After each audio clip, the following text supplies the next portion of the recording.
mvune sivyo ntihakigaruka mu kibuga Sandro Tonali nivyo nawe n'umukinyi mwiza kandi kanasenda urugarutse karaba mu Bwongereza karagwanirwa n'ibintu bitandukanye ariko raba ba Di Marco bameze gute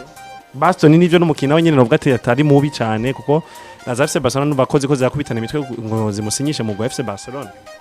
ariko garukurabe performance yabo batanga mu kibuga imeze gute ni equipe je kubganje mbona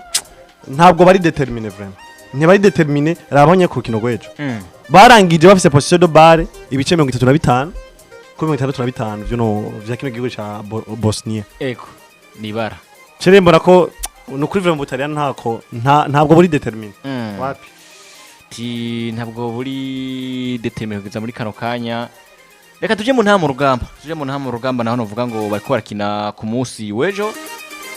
muri zo nkino ruvuga ngo za tour préliminaire ya eliminatoire ya 2027 gwa rukino rego gusubiriza gwakora bera kuri stade Intwari ku mugoroba novuga ngo wejo igirisa novuga ngo 9 hagati y'ino equipe nationale ntama rugamba hamwe n'ino equipe nationale ya Chad ukebe kurangira ibitsindo shaka kuri 4 kubusa Tindo vyatsinzwe n'abakinyi novuga ngo Kamana Karimu kana Kimana nako Kamana kana Kimana bienvenue yatsinzemo double ku 15 no 22 ariko kandi witwa novuga ngo azi ku izina ryagira umusha Jean Claude aza gutsinda igitsindo ciza cyane hama Abdul Karimu aza gutsinda ku 8 ni match Intamba Rugamba bari batanguje abakinyi batandukanye muri on the départ yari Nahimana Jonathan Mwigori Christophe Ndwarugira ari kumwe no mutima defense nuno mukinyi azi kwizina vuga ya Omar Musa ku ruhande arimo Mudera Kibar ku rundi ruhande arimo Cross Niyukuri hagati mu kibuga bazanye abakinyi batandukanye witwa Eliel Dinyo Mukono Musanga Henry bazana kandi bakimbere nuvuga ngo witwa kana Kimana Bienvenue Jody Diongora Jacob Girumugisha hamwe n'uwitwa Asman Ndikumana bari banatanguje abari ugateberi Abdi Neza yari Abduru yari Mpawe n'Imana yari Cedric Amisi ya Daniel yari Keve yari Mosi ya Parfait Bizoza Frank Saido Ntibazonkiza Onezime hamwe n'uwitwa Yusufu Ndayishimiye niyo match yo gwana Robert na Houston yakirabera kuri novuga ngo Stade Intwari ni match yatanguye igaragaza ko gucaca de kwirakira mugabo birangira igihugu cy'u Burundi nta mu rugamba batsinze ibitsindo shika kuri 4 ni match y'umugoro wejo waribonye mu buryo bumeze gute bwana Eric Robert kuko ni kuri stade hari so ubwa mbere ni match yatangwa equipe birumvikana ya Chad irakina cyane gusumba Intamba mu rugamba kuko muri tactique barakubwira ngo iyo equipe simpamba bitsinda bwira kuri 4 biroshe ko baza kujera match gusumba gukina ni igihugu cyane cyari capable kuza mu kibuga kaza gukina kubera ko barabizi neza ko bakora kuza kugombora nifuza remontada ariko ikina kunze tactique y'umugo bita Sangwa Patrick mu gice cyambere cy'urukino ubwa mbere equipe irigene on change pas equipe kiganye abakinye ku rukino rwa Chad matchare batenga mu kibuga batanguje ku munsi we tactique yafashe umukinyi bita Jody Diongora amukinisha ku ruhande rumwe n'umukinyi bita Jean Claude Musauza nubwo ngo bahagaze mu kibuga yari forme y'abakinyi bagira kuri 4-3-3 siko ariko hageze igihe avuga ngo reka nze kuba nkora forme y'abakinyi bagira kuri bangahe 4 2 3 1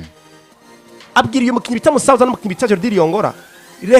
rekera yabwiye Musauza rekera kurwara umukinyi bita Jody Diongora nimero 11 uwo isunge nkugukina hagati mu kibuga mwegere n'umukinyi bita Asman Ndikumana barasa barigena Asman Ndikumana mukibita Jacob Girumugisha batazira Musauza basigira espace video mukibita Jody Diongora kurware gauche ya kurware gauche abivyaza umusaruro umukinyi bita Jody Diongora atanga masi tagera kuri abiri pe cyane mugena wo muri match ku munsi uje mukibita Jody Diongora yakiye match tebwoba kandi atanga ya assist za nyuma zitebwo sivyo ibi rero kubikunda kuri umugabo iyo brija Asman Ndikumana ati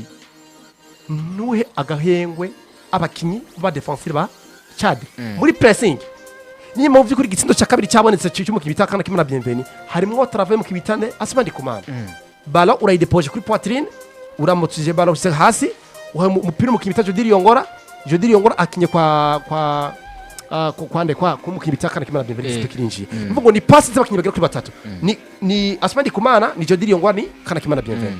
ibyo sinage kubona bishyira muri ya kategori mvuga ngo buriya hari ikintu bita ihangiro buri murundi wese arabizi ko dufise ihangiro je sinagita ihangiro rya Sangwa Patrick ni ihangiro rya buri murundi wese iyo twifuza kino kwita kane 2027 yego kandi inguvu za Sangwa Patrick ni inguvu za murundi wese tubiravye ivyo bagiye ko yepoza ku muzi imbere ya Tchad ngo harabamwe n'abandi bavuga ngo Tchad ni igihugu gito muri football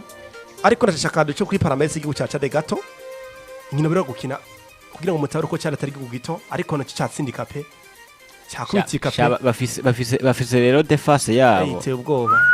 bafise defense nziza mugabo bafise umunyegore w'umucayi ujya mu nguyinganira kuri yako ni muremure mbwa nta kirimwo ni gabari gusa yitwariye so ariko igihugu cya Tchad bona aridike mu nkino zigera kuri zingahe rumwe zibiri 3 4 5 6 7 8 9 mu nkino zigera ku 9 Tchad yanganijemwo inkino zigera kuri 3 ikubitwa inkino 6 subiramwo ako kantu Tchad mu nkino 9 yero gukina nuvuga kavuge 10 mu nkino 10 yanwa n'ubwo Burundi bakinye gwa macane twakinye macere turumaze kwitwa inkino zigera kuri 7 banganije 3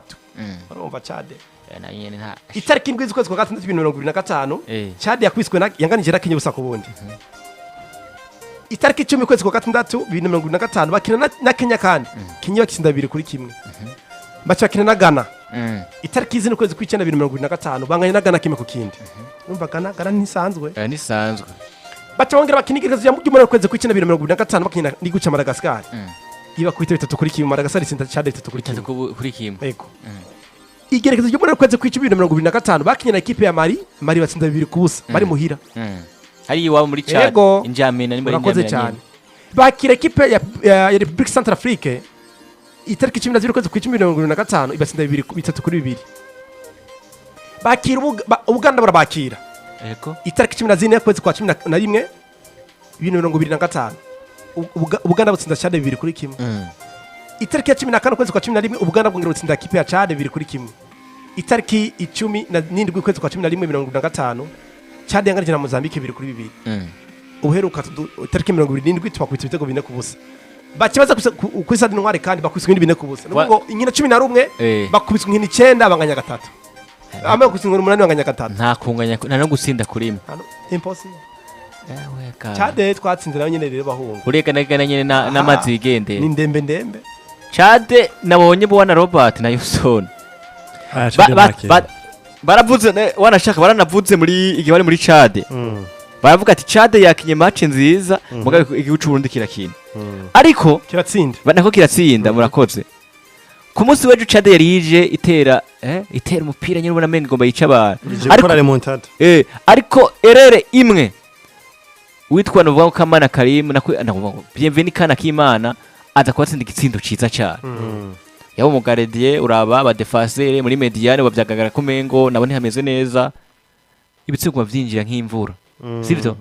mugabo rimba mwabibonye neza nabonye mu inseruke y'umuntu nta mu rugamba hari ibintu nabonye mu banashaka nagomba kubavuga apa uvuga ngo tuvuge nivyo yego batsinze equipe itwa kibayabaye ariyo igihugu ca Tchad ariko kandi uwo mugusege yagi nta mu rugamba nabonye ku munsi w'ejo cyane winjije amazesha kuri 3 witwa novuga ngo Yusufu Dayishime Nyange Zana Saido nibazonkiza na Cedric Hamisi nabonye match y'intama mu rugamba ariko akina match ndasinze ko ariko barose kati tukura mugano nabonye n'igitsinzo cinje ca ariko biravana iyo match bashobora kuba baza bakayerekana cyo umugwi bayerekaniyeko aho nyine urakoze burya hari ahantu je ntamba mu rugamba ikunze kuba inantera ubwoba burya intamba mu rugamba tuko tubona no imbere ya Tchad ikiratsinda bine iyo bari intamba mu rugamba nshasha canke ni yindi nyine twabona yatsinda bine mu gwa Seychelles ariko ikazi gahora n'imigwi ikomakomega kubitwa aho nyene ngoma nije ndogiye cyo kibazo mbaza kuko je ndiko ndabaza Houston yagiye hariya nace nsanga ntagufatiye umwanya kuri no munsi tuvuye ko umugusege n'intama mu rugamba ariko mbanze munambwirire cyane cyane imbere yuko reka ukanu dakaza bwa kabiri iyinjiza ry'abakinyi kadohere kuri Robert nawe ndadocucikirije iyinjira rya Cedric Kamisi Shirako Sadio ntibazonkiza n'uwitwa Yusufu Ndayishimiye Nyange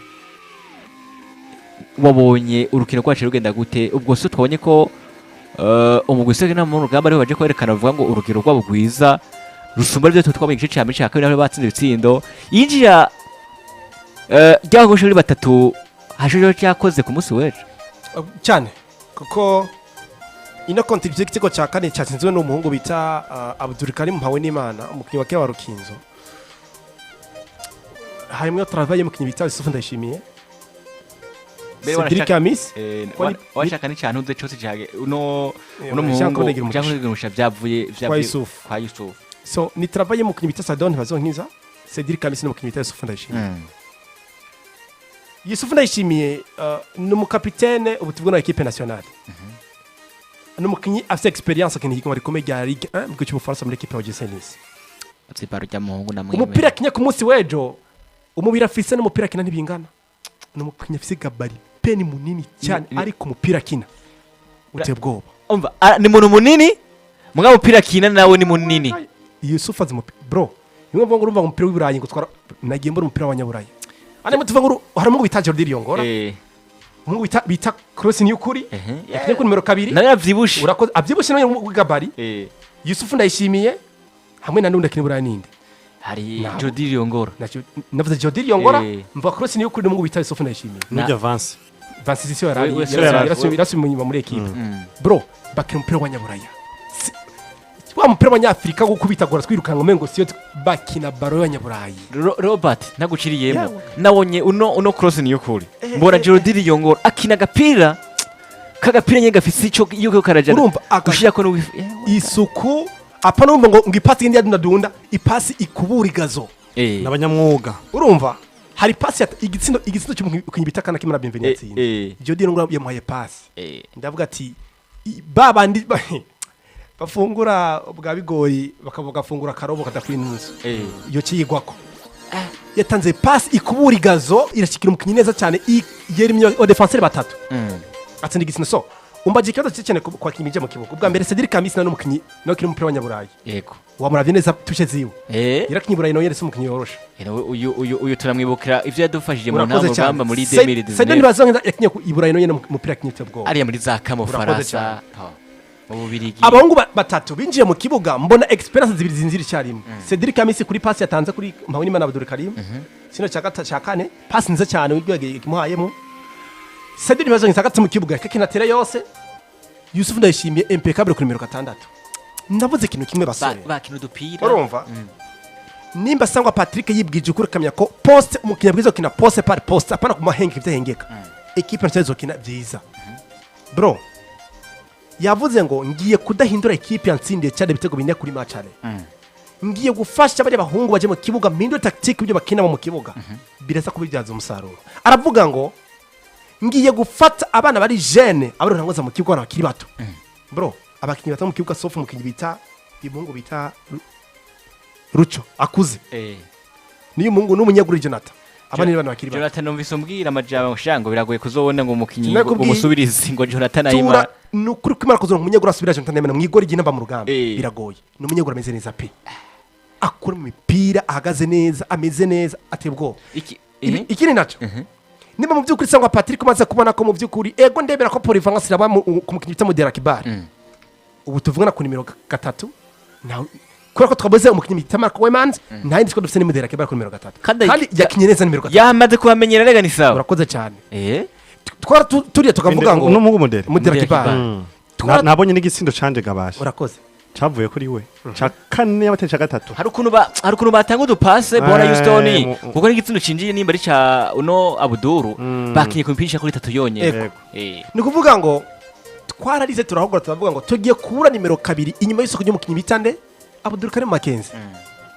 Nzeyimana Abdul Karim bita batazira Makenzi ndamubona ari umunyakayanza yarasatse equipe nasetorera turavuga ngo tugiye konka nimero 2 mwiza tuzosubiriza Abdul Karim Makenzi nde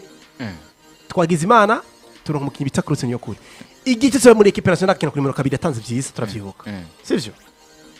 iyo ni ikintu kiza kuri equipe nationale nimba sangwa Patrick yamaze kuvuga ngo nzi neza ubwiza bw'umukinnyi bita nde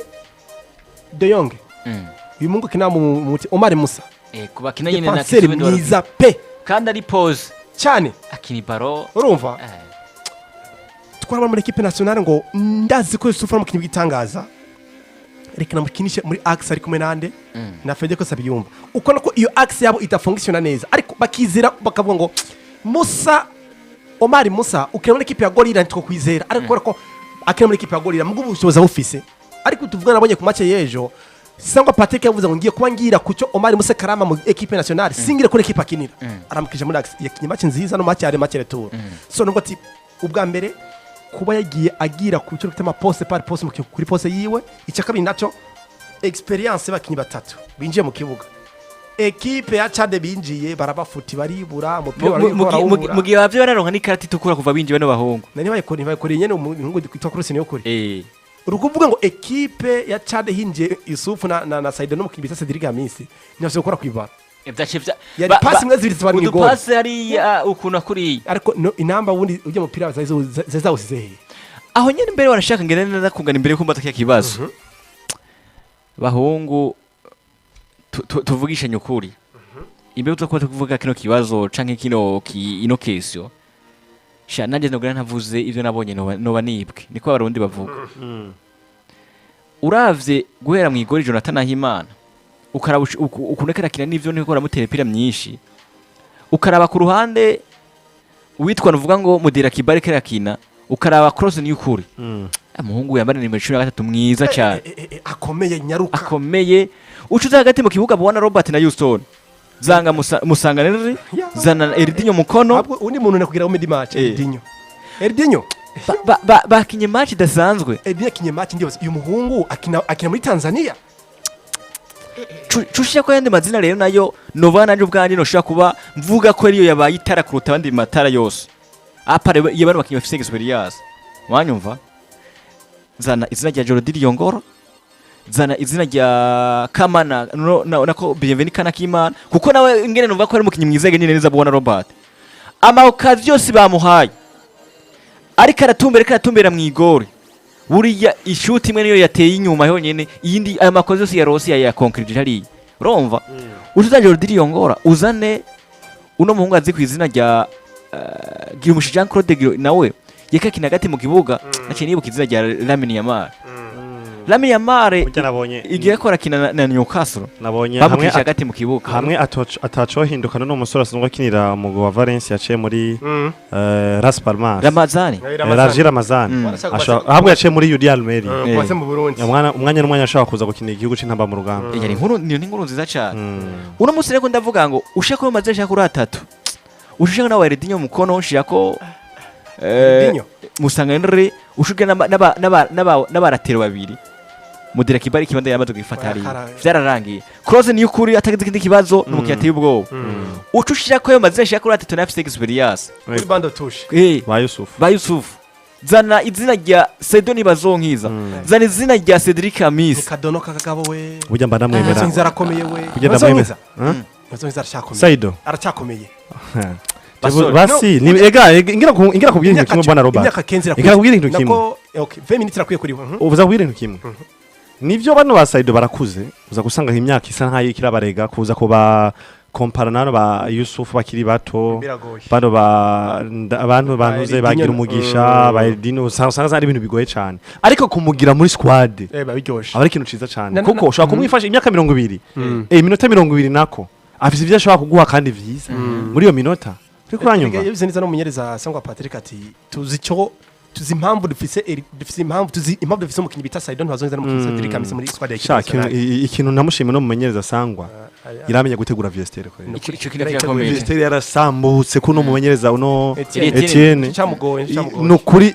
yo je David tuje gukina kane nkaza numva ngo umuntu yitwa wa mukinyi wacu adufasha bina Fiston Abdulrazak kuno badufasha yari Ndikumana Selemani umwe bakinye hari muri Ndikumana Amini Selemani nako muri Mauritania no yakina hari muri Mauritania ati ubwoba ujya mukinyi mwiza uri igihe cawe na Fiston Abdulrazak ibintu badukore baciye amwiruka barakora ibintu vyiza cyane yari icyo gihe yaberezwe yamiroza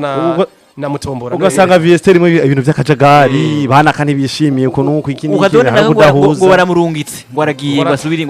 ngo agarutse ngo aveyo ariko uranyumva ugasanga ubwa mbere na mbere wamaze ku destabiliza VST y'umugwe sivyo baza kuba batameze batari stable babeze ukuntu ariko no musi urabona ko no mumenyereza yitwa Sangwa Mayani Patrick mu kintu cambe mbona kakakora neza cyane gutegura VST kweri ariko arayitegura neza cyane akunda gushigikira kwijana buriya nimba mwabonye ubusinde n'ivyo ko vinjiye no ku munsi wecu abakinyi bishimiye bagenda kwa Patrick Sangwa Mayani kumukeza ubundi mbwa yete bari hari muri VST mutameze neza buriya utsinda igitsinda kirabira hariya hirya nuvuga ngo muri atsinda igitsindo kwa Zabi Alonso ntanze no guserebuka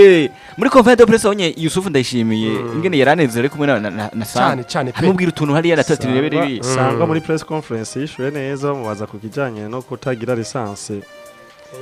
ati mwe muri abarundi cyane bye numwe mu bivuga nibiki je twashyize nta kindi tihangira abarundi dufise n'ijya ati dufise ariko bare cyane namushyigikiye ikintu yishuye nico ngo dufise ngo ivya lisansi birondera kwiye ivyo ntibikeneyo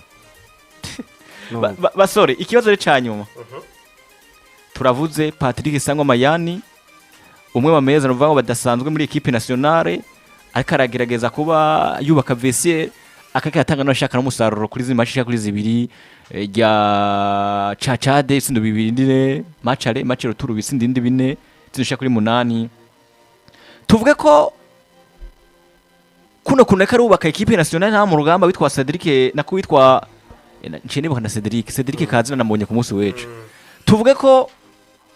ivyo vyaragora mu nta mu rugamba tuza ko twitega ikintu gikomeye cyane tukazobona wanashaka intama rugamba zigeze ku musaruro woshika muri 2027 ko twumva ko ihangira fise ariko gufatana uvangu mu gusega intama rugamba akashika 2027 unamumereza Sangwa Patrick Mayani tubonye mu ngishe kuri zibiri tuvuge ko aza kushika ku musaruro gushaka gushikana intama rugamba mu 2027 ivyo mubonye mu ngishe kuri zibiri biratanga icizerere bona Houston bona Edike nibaza yuko intamba mu rugamba ya Sangwa yatandukanye n'intamba mu rugamba ya Etienne Mutombora ati bitandukaniye ego ya Etienne niyo novuga ati maze kudushika muri kan ya mu sio Etienne Mutombora oya itsinda yiragije niko mvuga uno no Mutombora ariko ndiko ndavyinjira ni amazina yaho ariko gushokitanya amazina urabona ijya ntamba mu rugamba yatujanye muri kane novuga ati yari ya ntamba yaduha icizere ko kuronka igisindo ari ibintu novuga bisa ni ibishoboka kuko uravyeje abo bakinamwo yari yaje yo kumva eka ndabagiranye na Real Madrid Real Madrid bo baza mu kibuga baza bafise impwemu yo kurondera igitsindo nta kindi uzobafata iminota 89 ku munota wa nyuma sivyo ko baje bifitiye objectif yo kurondera ico gitsindo ntumenye iyo baguciye baragutsinda ico gitsindo baragusezerera uragiye sivyo ntumenye iyo baguciye biba ico gitsindo umva kubura igitsindo kwa Madrid ni biba bigoye cyane inamba mu rugamba yadushikanye muri kan canke muri kan basi yadushikanye muri kan ko muri kan yo twavuyeyo sambi sampo uri kuranyumva ariko ijya nabonye ava tuko tondetike kuja muri kan ko ari imeze ntivyayisaba gukina ngo berekane umukino mwiza yego si uko vyari bimeze wumva ko duhuye na Gabo bidusabye ko kugira tugirene turengane tuje muri kan bisaba kunganya na Gabo baganje match na match retour neza cyane bisabye gukora cyane kugira ngo tunganye na Gabo turonke ijonota rimwe bidu uburenganzira bwo gushika muri kan yega batsinze Sudani y'Epfo yonyene Gabo Sudani y'Epfo neza cyane kuko baranganyije sivyo kuko rukino ngaha kuri Stade Ntwari twanganje igisindo kimwe ku kindi umengo iyi match twakiniye ngayo retour Cedric Amisiri niyo byose ndi igisindo uri kuranyumva byanyeretse ikire twa dufise ubwo bushobozi bwo kugwana kugushika ku kanyoko yatonga ico gisindo ariko ivyo gukina ntaza kubadana ngo bafise jengo imeze uko ariko intamba ya Sangwa n'umunsi bazakagutera umupira mwiza baza bakakubakira kana ko barubaka ariko kikijanye no gutsinda vraiment hari ukuntu tutari determine cyane kujya no gutsinda na cyane cyane iyo duhuye na bino bihugu vyitwa ko bikomakomeye benshi muravyibuka duhura na Cote d'Ivoire duhura n'imigwi ya Cameroon duhura na za Senegal ndibaza muravyibuka ndavyibuka gutsinda duwe nino migwi tuvuga ko ari mito mito bino